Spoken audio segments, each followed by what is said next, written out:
Welcome back to Two Keto Dudes. This is Carl Franklin from Connecticut in the United States. And in February 2016, I put myself on a ketogenic diet to take control of my metabolism.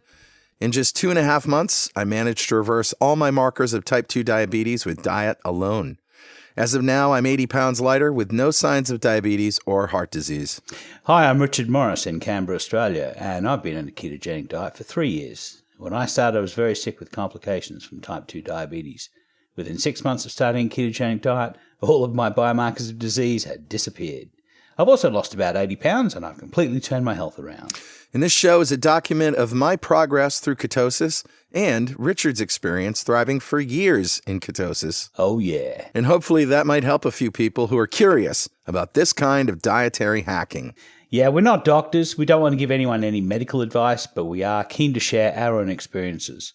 We're actually both software developers, so we're not afraid of a little technical detail, are we, Carl? Nah. We've done some research into our own deranged metabolisms and the science behind them. We hope to share some of that research. And where possible, we intend to put links in the show notes to cite research supporting any claims that we make. Yeah, and you'll probably work out pretty quickly that we're both foodies. Oh, yeah. We love to cook and we love to eat. Sure do. In every episode, we both share a keto recipe that cannot be ignored. No, it cannot. Not the way we do our intro into the recipe section. That's right. Hey, and by the way, because you're actually listening to the intro, and, we do it live. Yeah, you probably think that we record this once and then we just replay it over and over again. No. We actually record this every single time. So because we want to reward you for listening to our stupid intro here, we're going to give you a 10% discount on KetoFest at ketofest.com if you enter the code LISTENING. Yeah. All right, Richard, let's start podcast number 66, Fathead Kids with Tom Naughton.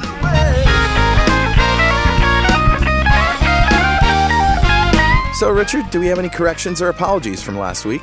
Yeah, we have one. Last week was the episode with Dr. Westman, and Dr. Westman mentioned the CSIRO diet. And the CSIRO is an Australian governmental science organisation. And I mentioned that they were like the US's NIH, and they're really more like the National Institute of Science, of which the NIH is a part of. Oh, so it's just like general science, and then it has subgroups that, one for health, one for nuclear research or whatever. Yeah, exactly. Nuclear research. They invented Wi-Fi, for example. Oh, no kidding. I also mentioned that they funded research that determined the expansion rate of the galaxy. Well, I guess technically that's also correct, but really it was Dr. Smith's work in discovering the expansion rate of the universe.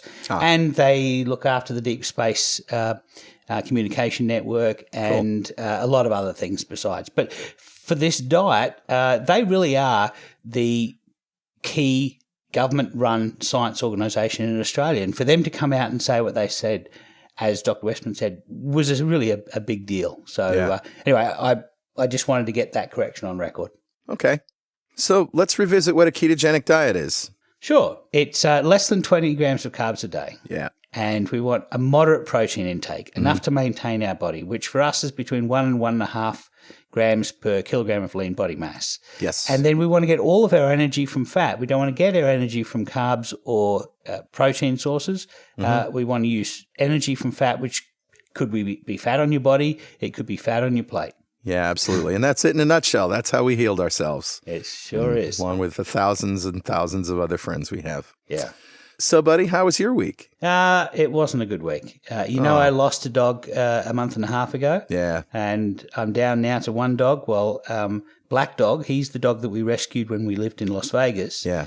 So he is originally an American dog, believe it or not. But we had him DNA tested when we got back to Australia, and it turns out that 3/4 of his grandsires, which is a dog version of a grandparent, were Australian cattle dogs. So, wow. He really was an Australian living in Las Vegas, so just like us. Anyway, we brought him back to Australia and we travelled around Australia with him, and he's now 15 years old. Yeah. We rescued him from a shelter in Las Vegas. He was about 1.5 years old then. And as best we can tell, he was born roughly around about September 11, 2001.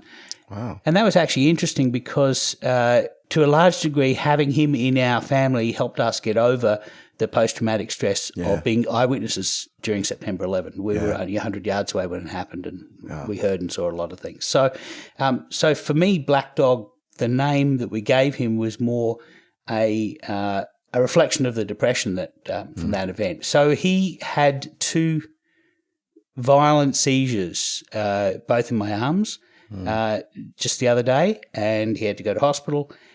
He's come back from hospital. He's living at home now, but he doesn't recognise us, and he's disoriented, and he's no longer the dog that he was. So that's a shame.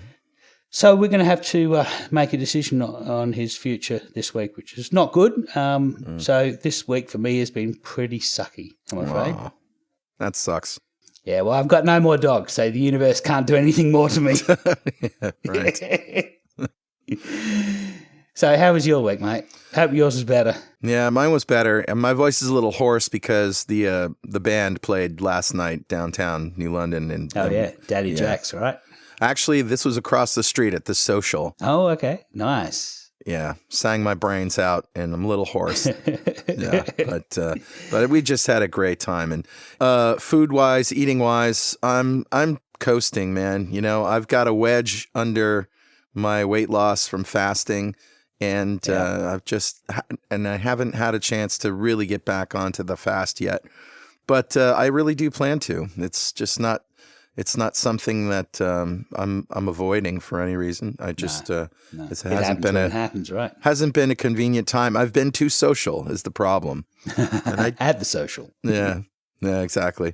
But I'm enjoying it, and I'm enjoying my life and food, and I'm no longer a slave to it, and it's just a wonderful feeling. Yeah.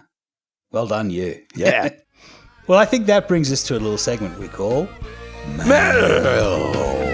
We're justified and we don't need no alibi. Everybody's like, what was that? Yeah. They've really lost it now, those dudes. Those dudes.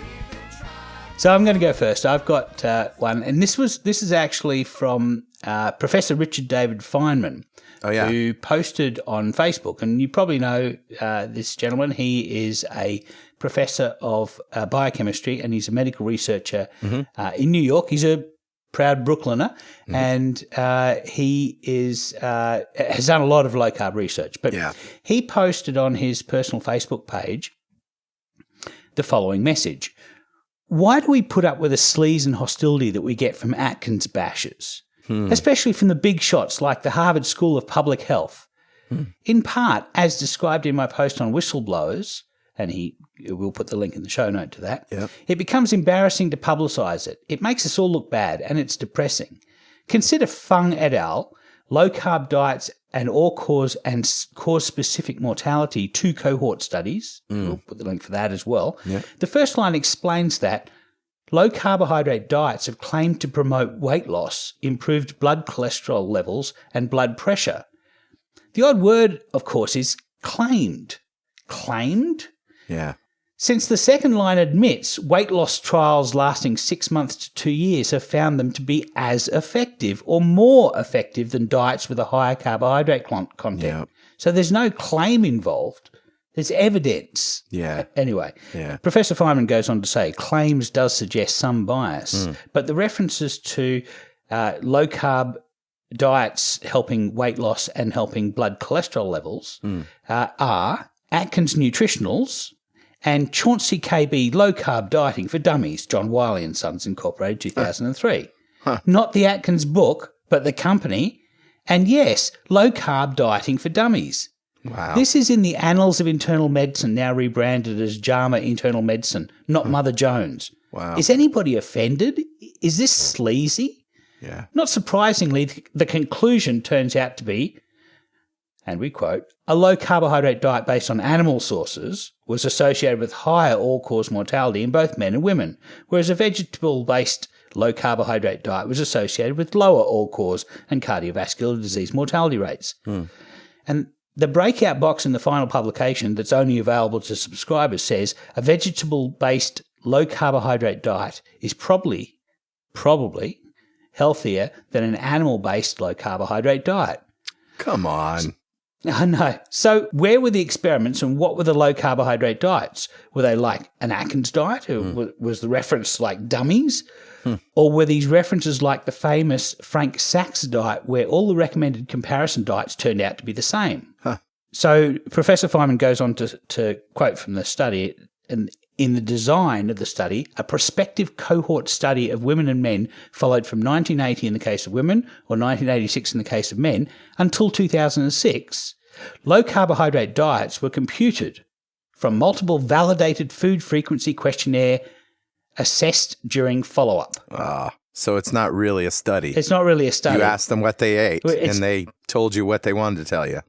I'm going to say it. It's the same bullshit data that underpins all the epidemiological data. Right. It's probably the women's health study or the health professionals follow-up study. So Professor Feynman goes on to say, were computed. In other words, there were no diets. This was a diet score made up by the authors to characterize the same database that's given us so many epidemiological publications. Yeah. Is this dishonest, well-meaning, but lacking in precise writing? If the title says diet and there are no diets, isn't that simply unacceptable, poor science, whatever the motivation of the authors? The Office of Research Integrity at the National Institutes of Health is set up to deal with breaches of integrity, although usually you have to falsify your data to get their attention. So should I go to them? Should I bother? Should I confront the authors? After all, one of the authors is Frank Hugh. This is a very well-known researcher from the Harvard School of Public Health. Frank Hugh, who organised a posse of 100 or so vigilantes to try and get Nina Teicholz's paper retracted in Britain. And should I go back to the journal editors? That is the key thing. This paper could not have received real peer review. Yeah. Or should I just forget it and go back to something that's real? What should I do? What should you do? And, you know, that's an interesting question. What do we do? What do we do about it? I think the answer really is to metaphorically pants Frank Hugh in social media in such a way that this whole thing goes viral and it's repeated all over the place. In other words, Professor Feynman needs to raise his own army of vigilantes. Yeah. Because this just makes me angry. You know what I think, Richard, is the people who propagate this BS that say there isn't any sound science behind it, or it may have, or there are claims, or this kind of stuff. I think either they're A, completely addicted to sugar, and therefore can't imagine any human not eating glucose, you know what I'm saying? Right. Or B, they're convinced that eating saturated fat will kill you, which we know is completely wrong. Or C, they're in the pockets of, you know, people who make money from off the whole juggernaut of, cause and effect, which is steamrolled by companies that promote sugary products and medications. Yeah, I think there may be a fourth option, and that is people like Frank Hugh who have their career bound up in this whole model. But that gets back to the money thing. Right, yeah, it definitely does get to follow the money, as Tom Naughton always says. Yeah. But if they pull a thread to this, their entire edifice collapses. And you have someone here who's got a 50-year career delving into the same database of data, trying to pull result after result that conforms to their worldview. Right. Their worldview isn't actually based in fact. Their worldview is based on their understanding of their data. And because the data is so bad, it can be used to say anything. And that's the problem. Yeah. So it's going to be interesting to see what happens over the next couple of years, because we're getting more and more studies that are showing that this data has been hidden. For example, the Minnesota coronary experiment. Yep. The data was hidden when the intervention showed you lower people's cholesterol and you increase their rate of dying. That information was hidden because it was quote unquote inconvenient. We were disappointed with the results. Right. You know. Yeah. This kind of thing it can't be hidden forever.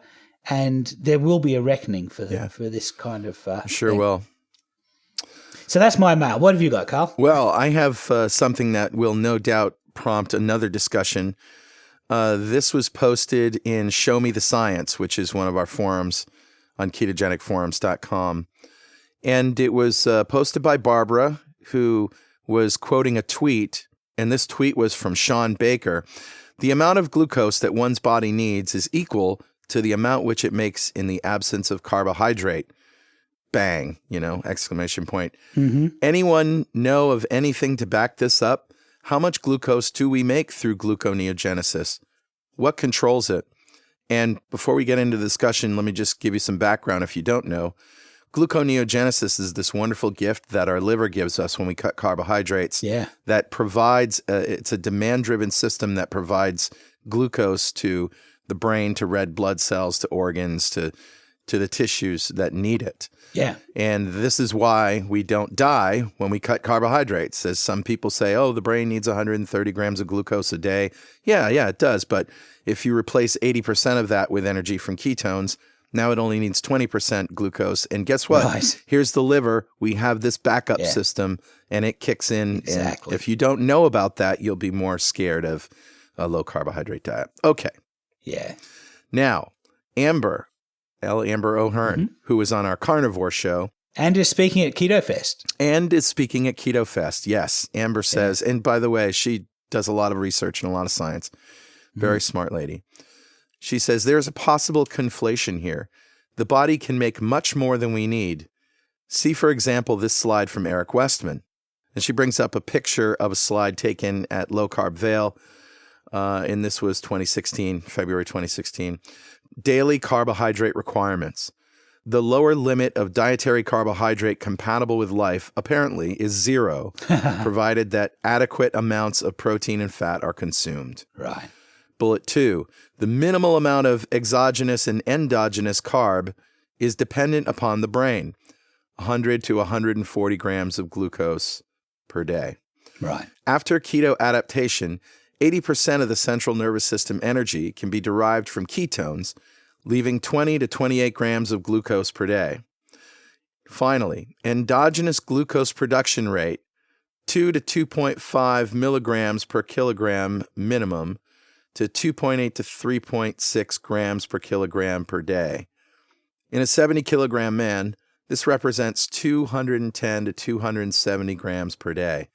Wow. That's a lot. That's a lot of glucose. That is a lot of glucose, but we only make it when we need it. Right. And so Amber goes on to say, but then there's the question of what is actually produced by a keto dieter, which is a different question. Right. In this case, I would agree with Sean just based on logic, but I would phrase it in the other direction. Quote, the amount of glucose that one's body makes in the absence of carbohydrate is equal to the amount which it needs. And I say that because it's a demand-driven process. It makes exactly what it needs almost by definition. Yeah, that's right. I mean, otherwise your body would continue to consume protein, right? Making glucose out of control. So this is the control system is when your insulin goes low, because you don't have a lot of glucose in your blood, your glucagon, which is the counter-regulatory hormone to insulin, goes high. So insulin goes low, glucagon goes high. Yeah. And that tells the liver, we want to release some more glucose that you've got stored into the blood. Whenever the liver has capacity to store more glucose and there isn't any in circulation, it makes some. So it's all the demand-generated system. But we can actually impact that demand. For example, today I fasted for 3 days. In fact, today was the completion of a 3-day fast. Yeah. And so for that entire time, I've been making glucose to keep my central nervous system and my red blood cells that are dependent on glucose alive. Yep. And then at the end of that 3-day fast, I did a 55K bike ride. Yeah. And I maintained my brain for that entire time. Now, of course, when I'm riding my bike, I'm going at a fairly quick pace. And so I'm using more oxygen and my red blood cells are working harder and therefore they're going to need more glucose to be able to keep going. And so my requirement for glucose increases. The glucose I have circulating in my body goes down. And that starts this regulatory process of compensating by the liver releasing more glucose and then making more to fill its stored amount. Yeah. So that's an entirely normal process. And Amber's right. We make what we need. And apparently we can make more than we need, right. which is a great way to be. It is.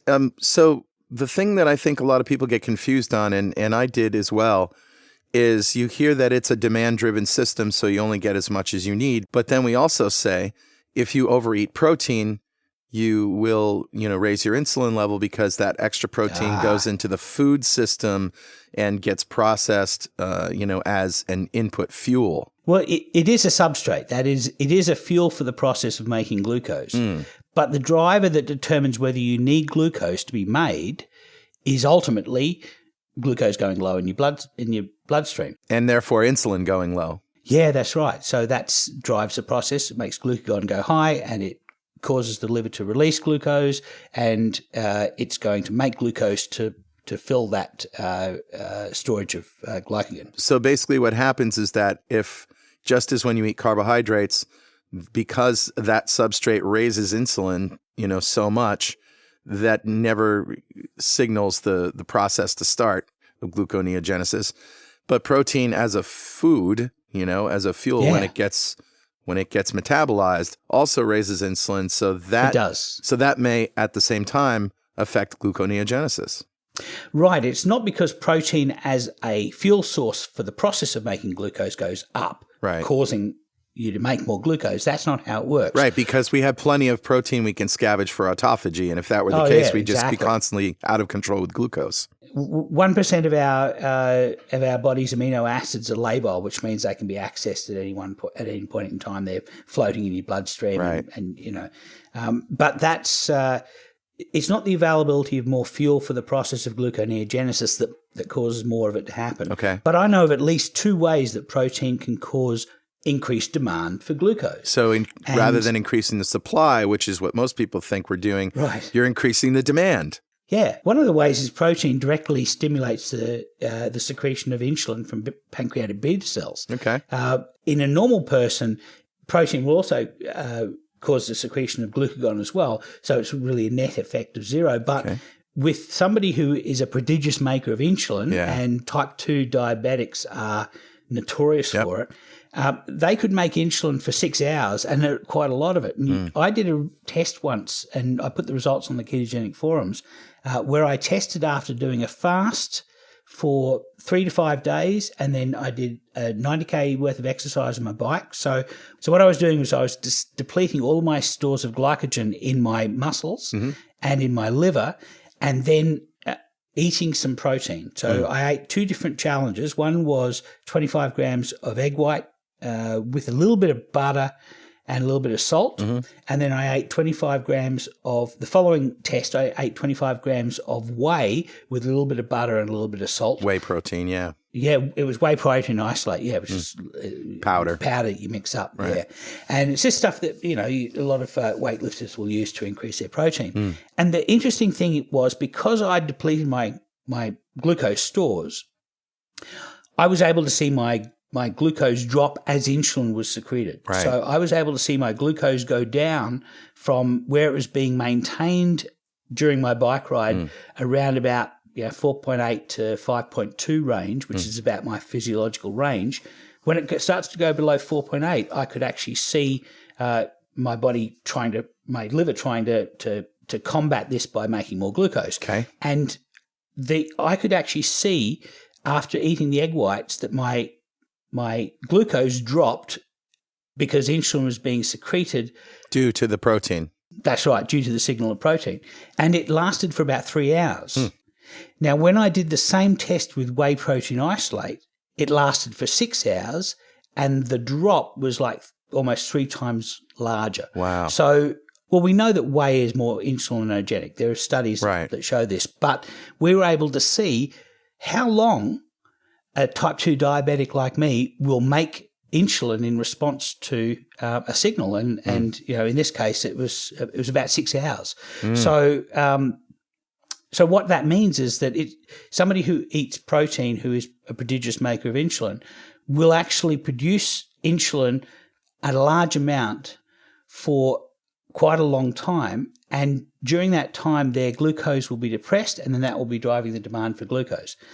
So that's one way of doing it. And the other way is that some amino acids replete oxaloacetate, which is one of these metabolites in the Krebs cycle that depletion of that particular metabolite causes ketones to be spilled. Right. So by this amino acid stimulating production of oxaloacetate, and this is called an anaplerotic reaction, it means that you're making less ketones.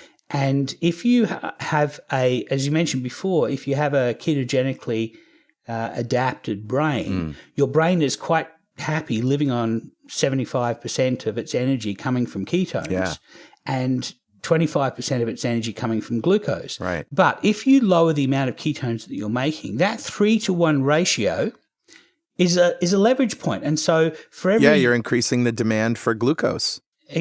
Absolutely, by a factor of 3. So this explains why you want to eat more fat if you're type 2 diabetic and you want to be in ketosis, meaning you want to produce a lot more ketones, because that lowers the demand for glucose via gluconeogenesis. And if you're one of these low carbers that thinks you got to eat more protein and less fat and maybe even restrict calories, you're going to increase the demand for glucose more than you would if you ate significantly more fat in your diet, produce more ketones. Exactly. Yeah, even though you're low on carbohydrate, the extra protein is fueling the demand.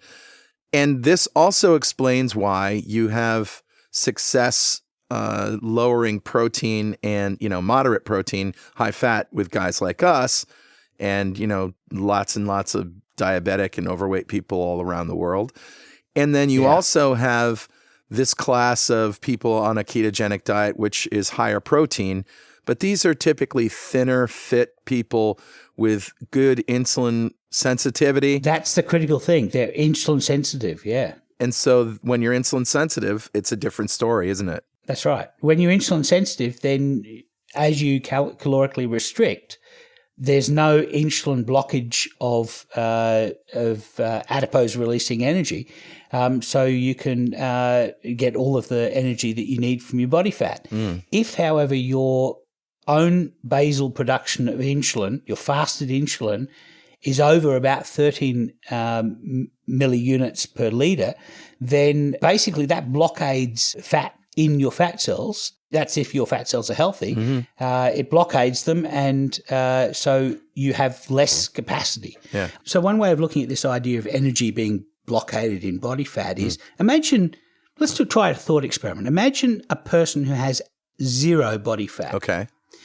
Now, they eat a ketogenic diet, for example. They're going to eat 20 grams of carbs a day. They're going to eat enough protein for their lean body mass and enough fat to satiation. Their fat to satiation will be all of the energy that they need for the day. Okay? So what happens if that person reduces their fat on their plate? So they reduce the fat on their plate. They have 0 body fat. Right. They can't get any energy from body fat. Right. So what happens? Their body goes to any other substrate available, which is protein. Of course. And so the body will start looking for protein that's not necessary for immediate survival. So obviously nobody has 0 body fat. Right. Let's say somebody has 7-8%, 10% body fat. Right. Now, when they reduce fat on the plate, what is going to happen is their fat on their body will supplement their energy requirements because it's stored for that purpose until they run out of fat, and then their body will start going back to protein. So let's say somebody has 100 pounds of body fat. They're going to be able to go for longer. But here's the problem. If their insulin is high enough, their fasted insulin, that is the insulin they produce even when there is no secretory stimulant from incoming food, if that is above about 13 milliIU per litre, or that's roughly 100 picomoles per litre, then their energy will be blockaded in the body fat. So it's like they have 0 body fat available to provide energy. Okay. And this is one of the reasons why people stall, because when they first start dieting, if they're really metabolically deranged, their adipocytes are not insulin sensitive at all. Right. They're not able to blockade body fat. But as they're so they're releasing free fatty acids into their circulation. They're actually overwhelmed with energy and unable to use it because their high insulin will prevent them from being able to get fat into the mitochondria to be burned in their muscle cells. So their body is absolutely full of fat. Their circulation is full of free fatty acids, and their cells really can't use it at a high speed. Yeah. So what happens when you go on a low-carb diet? The first thing that happens is that brake on your mitochondria is released. And so now you can burn free fatty acids and you start to draw down the free fatty acids in your blood.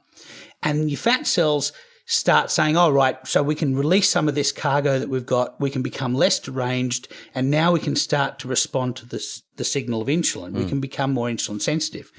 And that's the point where most people stall, because now their insulin is still high enough to blockade that body fat, but it's low enough to enable burning of fat. And so that's really why, as Dr. Finney says, people naturally spontaneously add more fat to their plate once their body fat is stopping its contribution of energy to their equation. And so now your job when you're stalled like that is to do whatever you can to lower your insulin below 13, and then you will release more body fat and you'll be less hungry. So this is the thing. When the body fat is releasing energy into your circulation, you're just not hungry, because that's one of the triggers that drives the signal for hunger and satiation. So, and it's all part of the massive big metabolic calculation that your body does every moment of the day to keep you alive. Sure. Well, speaking of metabolic calculation and how complex it is and how we really, really need some simple explanations of these things, let's bring on our guest, Tom Naughton. Hi, Tom. Howdy, guys. How are you? Great. Good to see you again. I think it's episode number 20 or something we last spoke to you on. I did not memorize the episode number, but I remember we had a nice conversation. Yeah, and I think you did pretty well at the McDonald's quiz, if I'm not mistaken. Didn't I get about 50%? Is that actually good? That's a passing grade. Yeah, I thought it was a little bit over that. I thought you tipped the scale, but okay. All right. It's always fun to talk to you. And you have a book out that is for children, is it not? It is for children and for, of course, the parents of children. And I'm happy to say that some of the reviewers, including Mark Sisson and Paul Jaminet, both said, if you are a child or an adult, you should read this book. So, but we certainly did write it at the kid level. And as Dr. Westman told me when I was still working on it, if you can explain this to kids, I know some doctors who will get it. You are so right. I thought it was for me, and I have adults that I want to give this to. I mean, there's nothing like a few cartoons and a little imagination about space travel to make everything work. Your analogies are brilliant, and I would recommend it to anybody. Thank you. Yeah, totally. The whole anthropomorphizing of your metabolic processes with Marty metabolism is awesome. And it only took me, 10 or 12 drafts to finally come up with that idea. And I had actually written quite a bit of it, just kind of explaining things like I would explain them, to a kid. Well, this happens, that happens. And I kept looking at it and thinking there's something about this not quite right. Can't put my finger on it.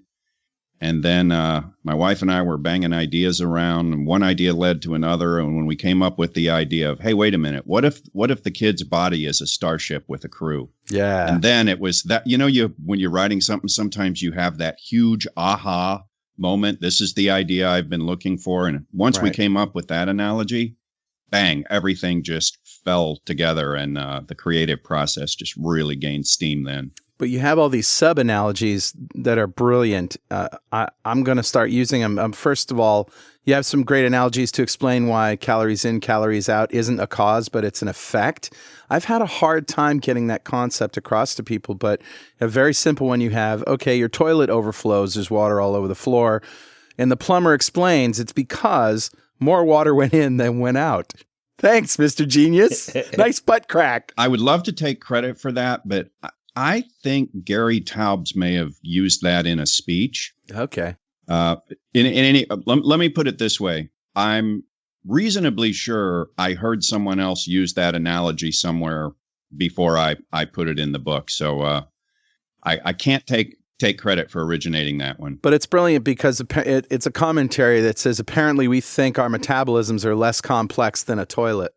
I know, isn't that amazing? Or people are always comparing it to a bank. Well, it's like a bank account. It's calories in, and that's eating, and it's calories out. That's expending energy. I'm thinking, seriously, what in the human body is actually that simple? People understand that the brain, the nervous system, blah, blah, they understand all this stuff is hugely complex. And then for some reason, they think your metabolism works like a piggy bank, like a kid's piggy bank. I'm thinking, how can you possibly believe that? It's such a simple explanation. That's the problem. It's too simple. Yeah. Yeah. Who was it said, for every problem, there's a explanation or a solution that's clear and simple and wrong? Yeah. Occam's razor. The right solution tends to be the simplest solution, or the simplest solution tends to be the right solution. When you get down to human metabolism, I'm sorry, nothing works like a piggy bank. Yeah.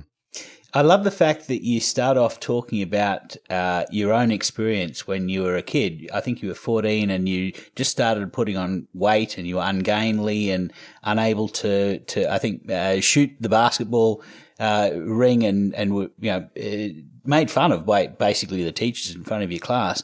I went through that experience myself. I think a lot of kids do. Me too. And we don't realize how many kids are brutalized by this concept of, hey, fatty, just eat less and move a little bit more. Right. While they chow down on their pizza and then they grow up to be doctors and just, that becomes their mantra as well. My wife intentionally made those characters look a little bit on the stupid side. The ones that are saying, hey, just eat less, get off your butt and move. She's drawing them. She shows it to me and she says, these guys look like idiots. And I said, well, good. Job done. Yeah. What I'm hoping is that the people who say that, maybe after they read the book, if they read the book, they do feel like idiots. But I wanted to start the book with my own story because I think it's important for kids to read this to understand that I've been in their shoes. Yeah, we have a friend who we've interviewed on the show from Australia, Shane Barnbrook, who, long story short, had an accident by consuming a chicken bone, became paralyzed, became quadriplegic, and in a wheelchair lost 100 pounds just by replacing all the carbs in his diet with fat.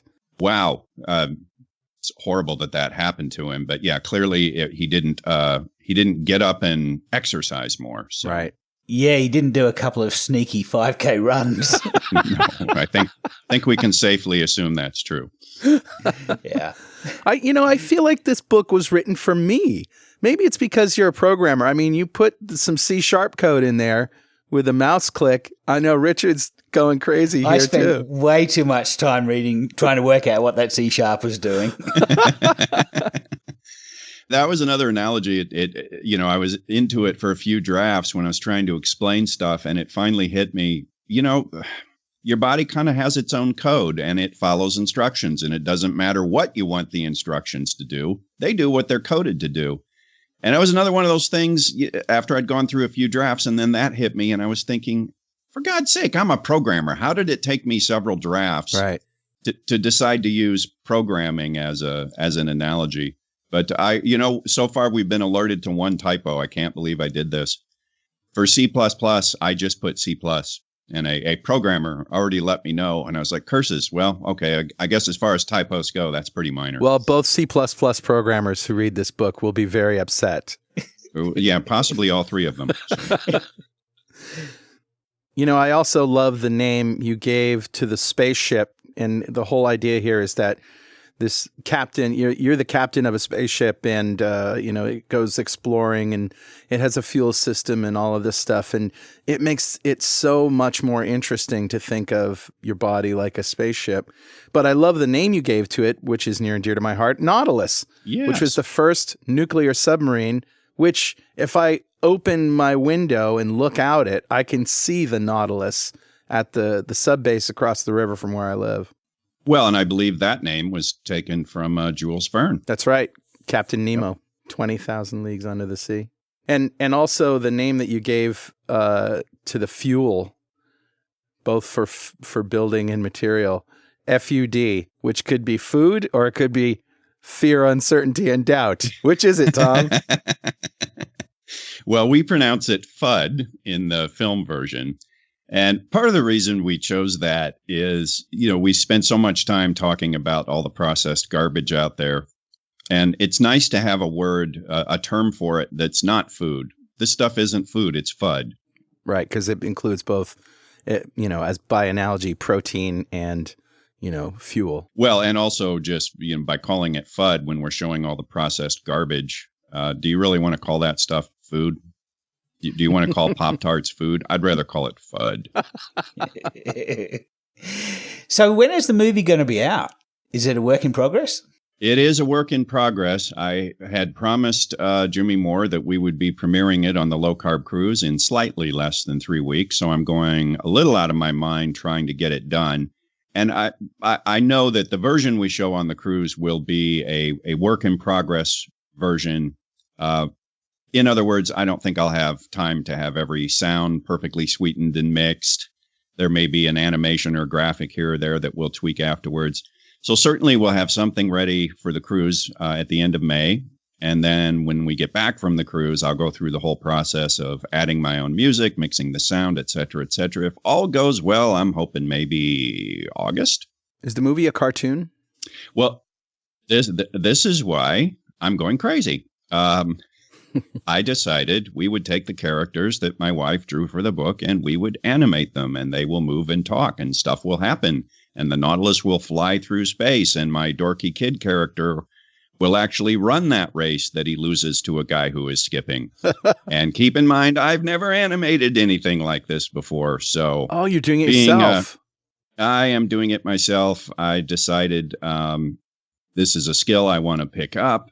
Wow. Also, we funded Fathead ourselves, and we paid an animator, and he was very good, and he worked at a very reasonable rate because he was fresh out of film school. He wanted to get one under his belt. But nonetheless, we've gone through the experience of investing a lot in a film and then hoping and praying you get your money back and then some.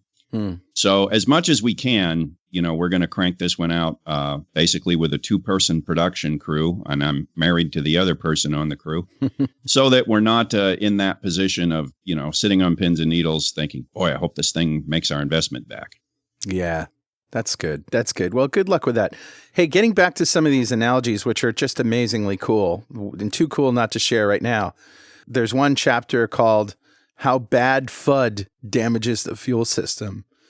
And, it's easy to understand how the wrong gas can damage your car, right? You put high octane or leaded gas in an unleaded car. You put diesel in a car. That we can understand because, hey, cars are pretty complex. But apparently our bodies are less complex than a car. Some people seem to think so. That's just a wonderful analogy. Some of the other things maybe you can talk about, hunger being a message from the crew. What's that all about? Well, people tend to think that, as I explain in there, when I was a kid, I thought, well, your fuel system is kind of like a car's. So you eat food, you're filling the tank, and then when the tank gets empty, you get hungry again because that's your body saying, I need more fuel now. And of course, that's part of it, but your body needs things, and your body knows it needs things. And unlike a car, there's not a separate hatch for gas here, or oil there, wiper fluid here. Everything has to go through what we call the Fudd Hatch. So if you're just slamming any old thing down the Fudd Hatch, you might be filling that, putting food in the tank, but you might not be giving your body what it needs. And your body is smart enough, if it doesn't get what it needs, if it doesn't get the protein it needs, if it doesn't get the nutrients it needs, if it doesn't get the quality fats that it needs, then our character, Marty Metabolism, is going to crank up the Get Hungry program to force you to keep eating in hopes that you stumble across some actual nutrients, which is why, as you guys know, up the protein in your diet, put the good fat in your diet. What happens? Suddenly you find that you are less hungry and you end up eating less, not because you're starving yourself, not because you're applying this iron will. It's because, hey, guess what? I'm not hungry. I like the fact that you talk about character, about the fact that kids who are putting on weight and getting fat, it's not an issue of their lack of character, it's how their programming works. I think that's a hugely important point that I really, really wanted to make for two reasons. One, I want the kids who are struggling with their weight to understand it's not because you're a bad person or a weak person. Right. I also hope that kids maybe who read this, who are not the fat kid in class, will look at the fat kid in class differently. I certainly looked at obese people differently after I did the research for Fathead. Everybody's, oh, people are stuffing themselves, blah, blah, blah. Yeah. I look at a big, heavy person now, and I think there's someone who's starving inside. Yep, absolutely. Yeah, exactly. And so I really want kids to get it. Like, this is not about your character. It's not that you're bad. It's not that you're weak. If you're getting fat, it's because your body is following a set of instructions written into your chemical code that are saying, get fat.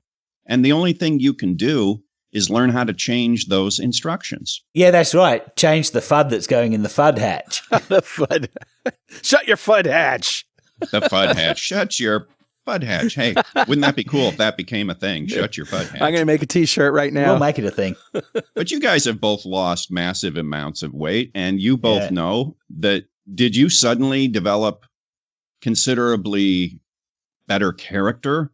Of course not. You changed your diet, which changed the instructions that your body was running, and suddenly losing weight became far easier than it had ever been. It wasn't about character, as we say in the book. It was about chemistry. Right. It certainly wasn't because we ate less calories or anything else. The only thing we ate less of is carbohydrates. And do you actually talk about carbohydrates in the book? Because when you start getting there, I guess you do in Hunger as a message from the crew and all of this stuff. But how do you bring up the subject of carbohydrate with children or in a simple way? It's in that chapter somewhat. It's in the chapter How the Fuel System Works, where we explain how your body toggles between burning fat and burning glucose, depending on how much glucose is in the system. And we talk about carbohydrates a lot in how bad FUD damages the fuel system. These are kids. These are not those of us who spent years gaining weight for all the wrong reasons and have damaged metabolisms and have to do something drastic. These are kids. So we're basically telling them, get rid of the processed carbohydrates. Like we never in the book say, go ketogenic. We never in the book even say, go on a low carb diet, because I'm a father. I have two girls, and I know that when you cut out the sugars and the grains, guess what? Their carbohydrate consumption plummets, because to really stuff yourself with carbs, you almost have to use processed food. In other words, if you take 1,000 calories worth of Pop-Tarts and cereal and apple juice and et cetera out of a kid's diet, I can promise you they're not going to replace it with 1,000 calories worth of sweet potatoes. They just won't do it. Or for butter, most kids, or bacon. Well, I'm perfectly happy if they replace it with butter or bacon. Right. But the point is, with kids, if you get the processed garbage out of their diet, they end up on a much lower carb diet, even though you don't tell them, hey, you're on a lower carb diet now. It's just we're getting rid of the cereals, we're getting rid of the Pop-Tarts, no more big jugs of apple juice. Here's the foods you're allowed to eat. I've seen the same thing with kids that I come into contact with. Even just a reduction, in carbohydrates, and especially breads and pastas and crackers and cookies and sugary stuff. Even just a reduction in that can show a dramatic increase, because they're still insulin sensitive. It's just that their insulin is too high and needs to come down a little bit in order for them to access that body fat.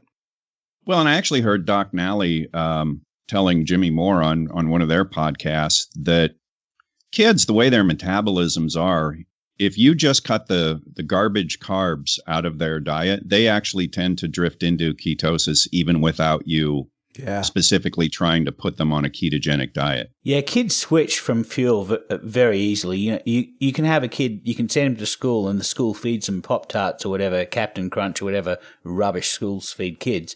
If you feed the kid a low-carb meal for dinner, when they wake up in the morning, they'll be in ketosis, because they switch very easily in and out. It's as we get older and more cranky and our machinery is not working as well that we find that we have a really hard time switching from glucose to fat burning. And that's why you wrote the book, because you want kids to be prepared for what's going to inevitably come later if they don't make changes now. Yeah, and I think as well as we say in the beginning of the book, if I'd known this stuff when I was a kid, my whole life would have been different. Yeah. I'm telling kids what I wish I had known when I was their age. I mean, as the subtitle of the book, stuff about diet and health I wish I knew when I was your age. And it's so much easier to prevent the damage in the first place than to try to fix it later.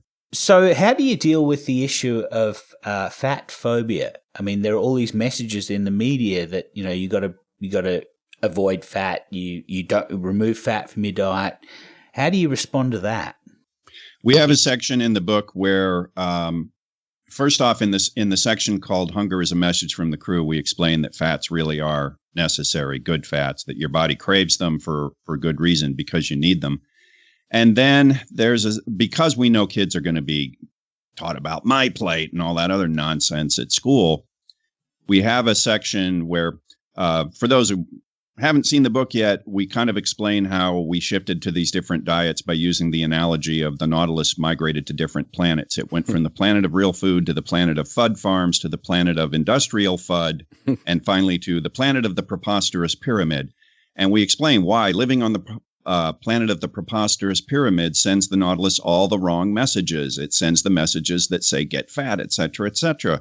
So then we end that chapter with, so if this is such a lousy place, how did we end up here? And then we give a very brief version, kind of like in Fathead, only using the space analogy of how did we end up living on the planet of the preposterous pyramid? And at that point, we give a simple as I could make it explanation of the bad science that was involved in scaring people away from fats. Right. We've got a system error here that made us migrate to the wrong planet. And we got to get off this planet because, somebody badly programmed the Nautilus to go to the wrong place. Well, and you know what's great about now versus when I made Fathead back in 2009?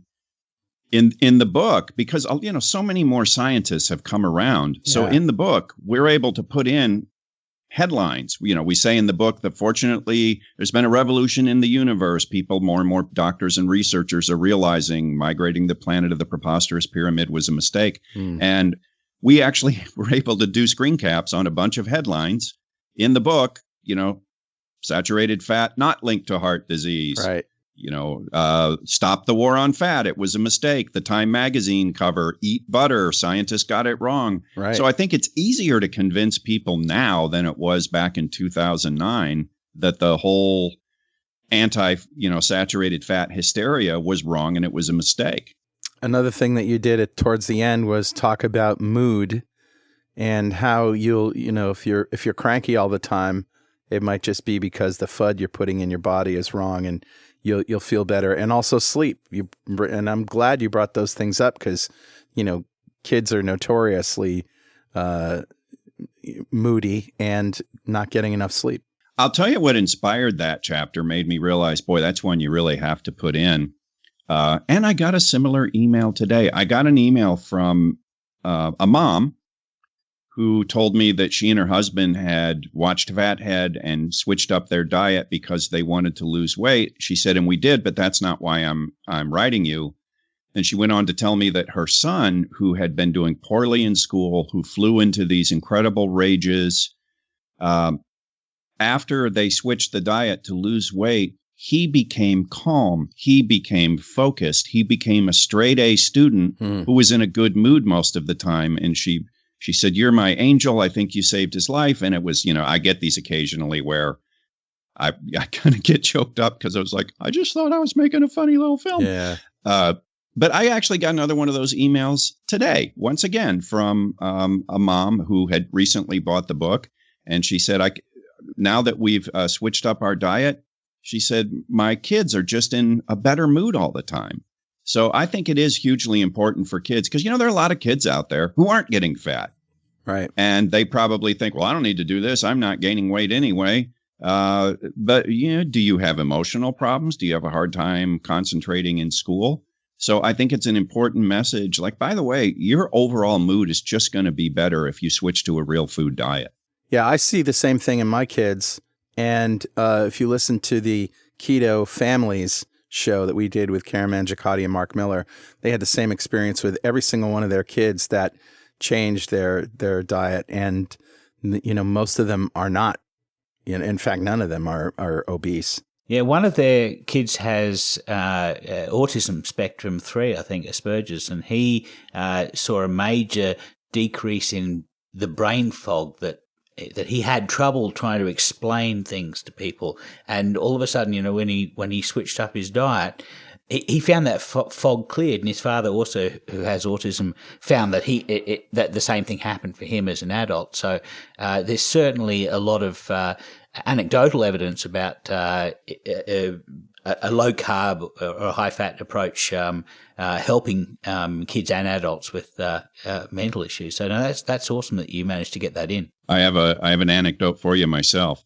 Sure. Not about autism or anything, but when we were moving from California to Tennessee, we had these very long drives in the car. And our girls, who were little at the time, they were so well behaved. And of course, again, we eat lower carb, high fat, etc. They were so well behaved. And one day we stopped someplace and they were selling ice cream, I think. And can we please have ice cream, Dad? Can we please? And so my wife and I said, well, gosh, they've been so good on this trip. Sure, we'll give them a treat. So, we let them have like this nice sugary ice cream to reward them for their good behavior. I think about an hour later, they were screaming at each other in the backseat at the top of their lungs. It was like, wow, we could have not gotten a more clear example of how the food affects their emotions. And an hour later, they're crashed, right? And then they crashed, yes. Then we had blessed silence. Yeah, anybody who has kids knows all about the effects of sugar on kids. And it's funny because I've seen studies which were probably funded by Big Food on how, no, sugar doesn't affect kids' behavior. And I'm thinking, you can produce these studies and try to shift the conversation that way. All you got to do is ask other parents. We all know. Or if you have a niece or nephew, invite them over, give them some cake, and see what happens. Well, Tom, we can go to Amazon and get your book. This is amazing. And I personally hope that we can get a few copies to give away and maybe a few others to sell at Keto Fest. That is a terrific idea. You and I will talk. I would love for you to have some available at Keto Fest. And in case I forgot to say it before, congratulations, guys. You pulled it off. Yeah, I can't believe it. We did. That's awesome. I wish I could be there, sincerely. Unfortunately, I get back from the low-carb cruise like the weekend before, and I used up a bunch of vacation days. I will be with you there in spirit. Sorry I can't be there in person, but I think it's great you managed to pull that off. Yeah, I think we're going to get the Fathead movie on the screen on Social Saturday. So that's going to be one of the keto movies that we're going to be showing to people. So you're going to be there more than in spirit. You're going to be there on the big screen. We will definitely invoke the spirit of Tom Naughton at Keto Fest. Maybe I could show up through some kind of hologram system. Hey, we can work on that. Actually, all right. We'll give everybody a HoloLens and call it a day. Let's make it so. Well, Tom, thanks so much. This is a great book. I really enjoyed skimming through it, at least, and I can't wait to sit down and read it more and share it with my family. And as always, great talking to you guys. Appreciate you having me on. Yeah, thanks, Tom. All right, we'll see you.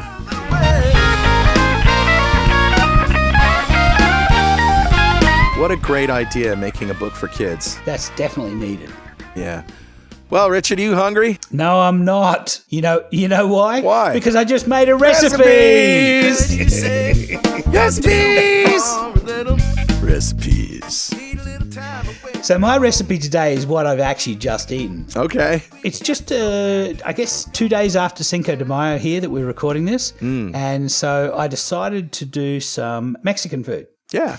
So what I wanted to do was use Brenda Zorn's method for making waffles. Yeah. And I bought one of these gadgets that makes waffle bowls. Have you seen these? Oh, yeah, I've seen them. Yeah. So you made a pork rind pancake bowl. Yeah, that's right. A pork rind and egg pancake bowl. Now, I didn't use cinnamon and stevia, which is what she uses in her sweet waffles. Mm-hmm.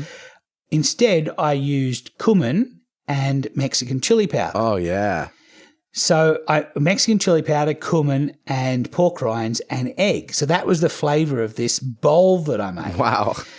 I know, right? And then on top of that, I had some pulled pork and I added cumin. By the way, if you ever want to make taco seasoning, that's the trick. Cumin and chili powder. And a little garlic. You can add garlic powder and onion powder as well, and salt, but I don't normally worry about that. So I made this homemade taco seasoning that I added to some pulled pork. So I had pulled taco seasoned pork. Awesome. And then I used your recipe from last week, which was the chorizo with Chinese five spice. Yeah. And so I bought a chorizo sausage and I degloved it. That is, I took the ran a skin knife off. down the side and pulled the skin off the outside. And I pulled all the meat apart, put it in a pan, added the Chinese five spice, cooked it up with a little bit of coconut oil. Nice. And so it was like crunchy little little chorizo bits. So this went into the taco bowl, and the pulled pork went into a taco bowl, and I made up some guacamole, and that went in. And then I had some shredded lettuce, and that went in as well. Yeah. And then I made up some cheese sauce, Right. and I used the trisodium citrate, which is a technique we've spoken about before. Sure. But I made it quite soupy. Yeah, right. Consistency. Yeah. So I basically poured this soup into this taco bowl, and it was delicious. But it was too much food. Oh, really? Next time I do this, I'm going to use probably half the waffle mixture, and so it only goes halfway up the side of this bowl. Yeah. So I'll make a smaller amount. Let's make a taco dish. Yeah, but it was really delicious. Talk about boring keto, huh? Yeah, I know. It's what I usually do to make sure that I don't overeat that stuff is just invite a bunch of people. So, invite a bunch of people over, and then, you're usually you have less for you and more for them. Yeah. Well, one of the things about eating fat to satiation is when you overeat like that, you don't eat for a longer period. So, I don't have 3 meals a day. I usually have 1.5 meals a day. Yeah. And I may not eat for a couple of days after that. So that's the trick. You eat when you're hungry and you stop when you're full. That's awesome, Richard. So what do you got, Carl? Well, my recipe today isn't so much of a recipe. It's more of a tip. Okay. Now, chefs know there's a secret to making fried food really, really crispy. Mm-hmm. There's a bunch of ways to do this. Yeah. But the carby ways are, use cornstarch, right? Yeah. And cornstarch makes breading crispier than it's just standard flour mixtures. Yeah. However, we know that that's not an option for us. No. Now, there is another secret, and that is vodka. No way. I'm serious. What does it do? Dehydrate the food or something? Well, no, it evaporates really fast, and that sort of makes things fry and bubble and crisp up quicker. Interesting. Okay. And makes things more crispy. So I did an experiment. Mm-hmm. I took some, bland, boneless chicken breast and cut it up into nugget-sized pieces. Right. And I used my keto breadcrumbs, which is pork rinds and parmesan. 3 parts pork rinds, and 1 part Parmesan or Romano cheese. And so I just did how I normally do this is I fry in olive oil. And I used a wok. And I have pictures. I'll put up a blog post. Awesome. And for the control group, I just, rolled the chicken in the breadcrumbs, pressed as much as I could in there and fried it. Mm-hmm. For the other group, I soaked the chicken in vodka first. Nice. And then rolled it in the breadcrumb mixture and then fried it. And the results were marked. Mm-hmm. Like you could really tell the one with the vodka was crispier. There was no alcohol flavor. Right. Because that had all evaporated off, yeah. Vodka doesn't have a strong flavor anyway. No, it just tastes like jet fuel. Hey, I like my vodka. Yeah, that's fine. I don't make jokes about bourbon. I'm not hating on you. Get your vodka on. That's good, kids. Yeah. Yeah, so that's it. The whole idea is you just want to, soak whatever you're cooking, whether it's cheese sticks or chicken or fish or whatever you deep fry, add a little vodka to it. You might want to try adding a little vodka to the waffle mix next time you make it to make it a little crispier. Oh, yeah, that sounds redonkulous. It's redonkulous. So what's the mechanism of action, do you think? I don't know, but the way I've heard it explained is that, if you're using water, of course, water and oil don't mix all that well. It's going to snappity, snap. Yeah. But alcohol, I guess, just when it evaporates, something about how the evaporation affects the crispiness of it. Yeah. I don't know exactly the mechanism, but I know that if you go looking for deep frying with vodka, you'll see that some of the best chefs are using this technique that's awesome. to make breading crispier. Oh, I'm going to try that. Probably not with lean chicken. I don't like eating lean chicken. Yeah, the only reason I did it with lean chicken is because Kelly, my wife, was hungry and she wanted, Okay. That worked really well.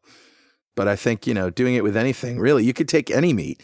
You could take, meatballs that you make with keto breadcrumbs and do the same thing. You could do it with sausage patties. I know with steak, if you're going to deep fry steak, you want to dehydrate it in the fridge beforehand for a couple of days. So you basically, you sort of fridge age it. You put it on a rack in the fridge in the dry air, and it takes a lot of the moisture out of the surface of the steak, and so that when you fry it crisps up nicely. So maybe it's a similar kind of reaction. The alcohol marinade is going to be displacing some of the water on the outside, and so, as you say, water and oil don't mix. So maybe less water on the outside means you've got more chance of keeping the moisture inside and crisping the outside. Well, we're hoping that an alert listener will let us in on the science behind this. And, granted, I probably should have done my research before talking about it. But still, it does work. And I did a test, and it was much crispier and tastier with a little vodka. That's awesome. So that's it. Enjoy, kids. I know it's a long show today, but I'm glad we got through the stuff that we did. And I'd like to thank Tom Naughton for being here as well. Yeah, thanks, Tom. Of course, if you have anything that you want to tell us, something we said wrong or something you don't agree with, some more research that you found to support or refute anything that we've said, send it by email to dudes@2ketodudes.com or post it on our website. While you're at it, register for KetoFest at ketofest.com. And you can follow us on Twitter at 2KetoDudes, on Instagram at 2KetoDudes, and make sure to use the hashtag 2KetoDudes. That's a whole lot of 2 Keto Dudes right there. And of course, if you want to join our forum, it's ketogenicforums.com or forum.2keto.com.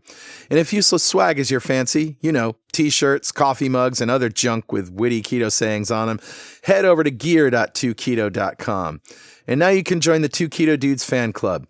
You'll be eligible to win something in every show. Just click the fan club button on the top of the 2 Keto Dudes page, or go to fanclub.2keto.com. And if you feel like supporting our podcast and our forums, hit the donate button on our website at www.2ketodudes.com, or just go to donate.2keto.com. You can also see our podcast and other videos on YouTube at youtube.2keto.com. And if you haven't already, go leave us a great review on iTunes. Absolutely. We like that. Well, keep calm and keto on, Richard. Yeah, keep calm and keto on, Carl. All right. We'll see you next time on 2 Keto Dudes.